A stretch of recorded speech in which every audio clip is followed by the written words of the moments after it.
Maka ada orang tua yang mulai menyiapkan saat yang lainnya berlomba untuk mendapatkan dunia. Kursus yang bahasa Inggris, bahasa Jepang, bahasa Mandarin, bahasa macam-macam kursus dia luar biasa untuk dapat dunianya. Yang ini kelihatan seperti sederhana, padahal tiap hari diantarkan pakai sepeda untuk menggapai akhiratnya, supaya anak dia belajar Quran, bisa hafal Quran, terus berjuang sampai sebelum meninggal menghadap Allah Subhanahu wa taala. Lalu apa yang terjadi? Orang dunia mendapatkan dunianya, orang akhirat meraih bagiannya. Begitu ibunya berusaha keras, anaknya bisa hafal Quran, maka Masya Allah, sebelum masuk ke surga bahkan Allah berikan penghargaan. Hadis At-Tirmidzi, nomor hadis 2915. Lihat kalimatnya. Sebelum anaknya dan ibunya ke surga, tiba-tiba muncul kalimat, Allahumma halli, kata Quran. Ya Allah, mohon hiasi penghafal Quran, bedakan dengan yang bukan penghafal. Fayulbasu ilaihi tajul karamah, maka dipakaikan di kepalanya mahkota kehormatan, supaya beda dengan yang bukan penghafal Quran. Maka kalau Anda masih hidup nggak menghafal Quran, Anda rugi. Ayo usahakan. Begitu dikenakan mahkota penghafal Qurannya, tiba-tiba Allah kemudian panggil orang tuanya yang muslim, beriman kepada Allah, juga beramal saleh. Maka anaknya diberikan mahkota lain yang dimintakan dipakaikan langsung di kepala kedua orang tuanya, yang sinarnya kata Nabi lebih terang dibandingkan sinar yang masuk ke dalam rumah seseorang. Demi Allah saya katakan ya, saat orang tua yang lain, ada orang tua yang ayahnya sudah meninggal, ada yang single parent, dia berusaha mendidik anaknya dengan baik supaya jadi penghafal Quran. Saya ingin tanya, Anda berada di mana? Jangan-jangan Anda masih terlibat dalam perlombaan dunia. Jangan nilai. Kalau cuma berlomba dunia, Masya Allah, jangankan Anda, non-muslim mungkin lebih hebat dibandingkan Anda. Anak Anda juara matematika, anak mereka juara olimpiade.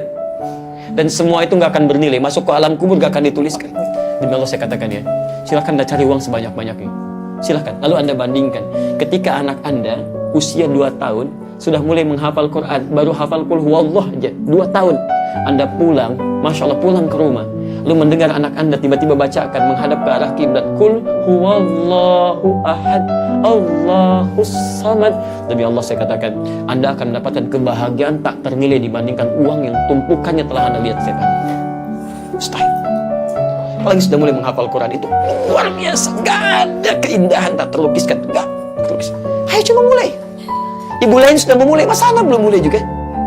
Imam Syafi'i itu kan bapaknya meninggal, ibunya yang gendong beliau dari Gaza. Gaza itu di Palestina, yang sekarang banyak diblokade darat, laut, udara. Itu digendong tuh dari Gaza ke Mekah, tawaf di sekitaran Ka'bah tuh, disimpan di halaqah para ulama sampai dengan meninggalnya. Kalau sekarang Imam Syafi'i masih namanya harum sekarang, Masya Allah. Kemudian juga kitabnya ada, mazhabnya ada. Demi Allah, itu perjuangan ibunya.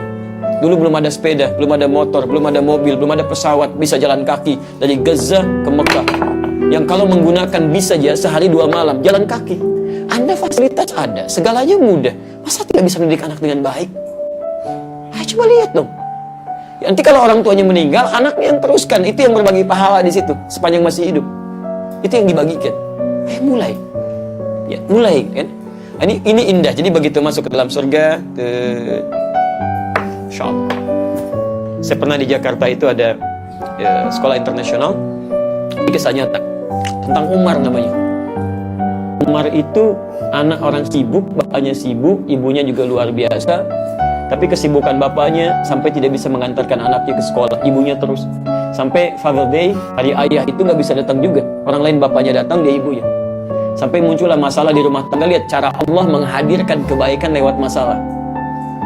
Istrinya mulai gerah, sampai mengatakan singkatnya, kalau kamu nggak datang nih sesi yang Father Day nanti, kita di rumah tangga pasti ada masalah serius. Kata suaminya, oke saya datang. Maka diantarkan oleh suaminya, bapaknya, Umar kecil ini. Sampai di sekolah, ternyata di situ ada pentas macam-macam. Bapaknya pun saking nggak maunya gitu kan, malasnya duduk paling belakang dia. Maka dipanggil yang lain, perform. Ada yang menang, ada yang menyanyi, ada yang menari, ada yang puisi macam-macam. Tiba-tiba muncul giliran Umar. Umar datang. Begitu maju ke depan, Umar mengatakan, Miss, saya mau panggil Mr. X. Maju ke sini. Dikira bapaknya, ternyata bukan. Guru ngajinya. Bapaknya langsung begini, kau yang dipanggil guru ngaji. Begitu datang, kata Umar, saya ingin baca surat An-Naba. Tolong guru saya mengecek saya. Masya Allah. Maka hadirin diam. Maka dicek, kata gurunya, Umar baca. Mulai baca. Amma yatasa'alun 'anin naba'il 'azim. Setelah sekian ayat, gurunya mengatakan, cukup Umar, sekarang baca ayat 39, ayat 35, ayat 30, ayat 20, ayat 25. Masya Allah, lancar semuanya. Baik, setelah diam seperti itu, kemudian si miss-nya itu takjub, bertanya dia, kagum.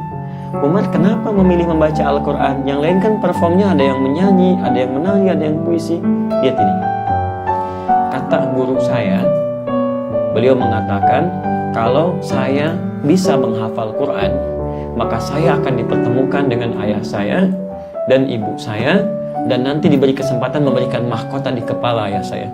Sampai hari ini papa itu sibuk sekali, gak pernah punya waktu untuk saya. Mama yang mengantarkan, saya tidak ingin dipisahkan dengan papa di akhirat nanti lagi, karena itu saya menghafal Quran. Maka dari situ tiba-tiba bapaknya bangun menangis, dipeluk anaknya, dibawa pulang ke rumahnya.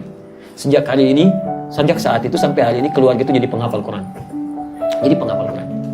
Dia harus ada waktu Anda untuk berubah gitu kan. Mesti ada waktu. Dan mudah-mudahan Anda bisa ke surga dengan baik, berjumpa dengan Rasulullah dan surga terbaik bersama keluarga insya Allah.